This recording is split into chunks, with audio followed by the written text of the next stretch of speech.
Alors, l'année 2025 a été une année charnière pour la Gaza parce qu'elle a été baptisée année de la restructuration. Il fallait donc donner une nouvelle forme à la Gaza qui s'est caractérisée par un certain nombre de réformes qui ont replacé la Gaza dans ses missions.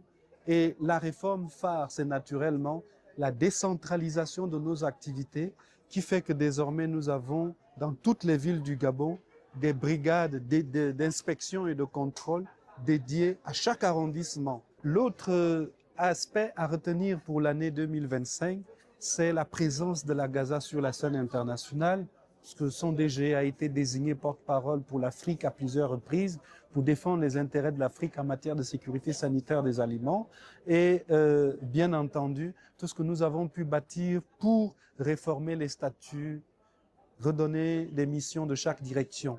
Maintenant, pour l'année 2026, nous voulons impacter. C'est l'année de l'impact. Qu'est-ce que cela veut dire? Cela veut dire que la Gaza doit être beaucoup plus crédible dans l'exercice de ses missions, c'est-à-dire la transformation de notre manière de gérer la Gaza, qui doit se caractériser par la certification ISO en matière de gouvernance.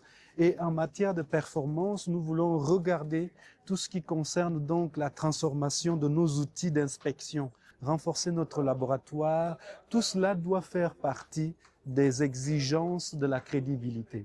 C'est le premier pilier. Le deuxième pilier, c'est la Gaza audible. 7 maladies sur 10 sont liées à l'alimentation. C'est important de le savoir.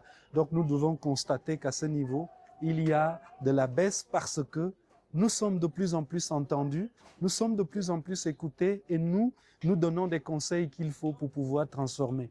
Enfin, une Gaza transformatrice des pratiques, c'est-à-dire que tous les opérateurs qui jusque-là faisaient ce qu'ils voulaient en matière de commercialisation, de stockage, de manipulation des denrées alimentaires et des aliments, ne puissent plus se livrer à des pratiques qu'ils inventent eux-mêmes, mais beaucoup plus axées sur des normes OMS et des normes qui sont reconnues au niveau international. Et enfin, qu'au niveau des familles également, nous puissions impacter à travers la sensibilisation à la consommation saine, aux bonnes pratiques d'hygiène alimentaire, aux bonnes pratiques de stockage et de manipulation. Et tels sont les grands piliers d'action que nous allons suivre au quotidien tout au long de l'année. La signature de la convention avec la African University of Management est, j'ai envie de dire pour aujourd'hui, pour le lancement de l'année de l'impact, l'acte majeur de 2026. Pourquoi?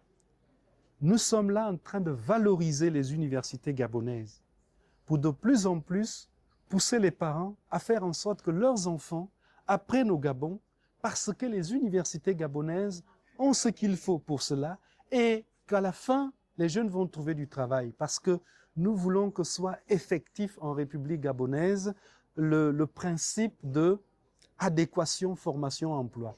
Je suis le professeur Esnel Yembi, président fondateur de l'African University of Management. Nous formons des étudiants en agroalimentaire qui ont dans les missions de la Gaza. Il était de bonne loi qu'effectivement nous signions un partenariat avec la Gaza pour plusieurs raisons.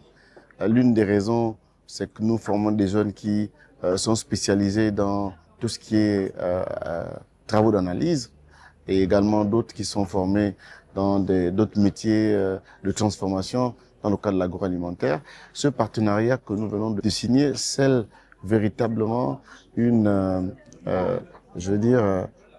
union, un travail d'ensemble que nous allons faire avec la Gaza pour permettre à ce que les étudiants qui sont formés chez nous non seulement soient à la disposition de la Gaza, mais également ils vont désormais avoir la possibilité de le pratiquer dans une structure telle que la Gaza.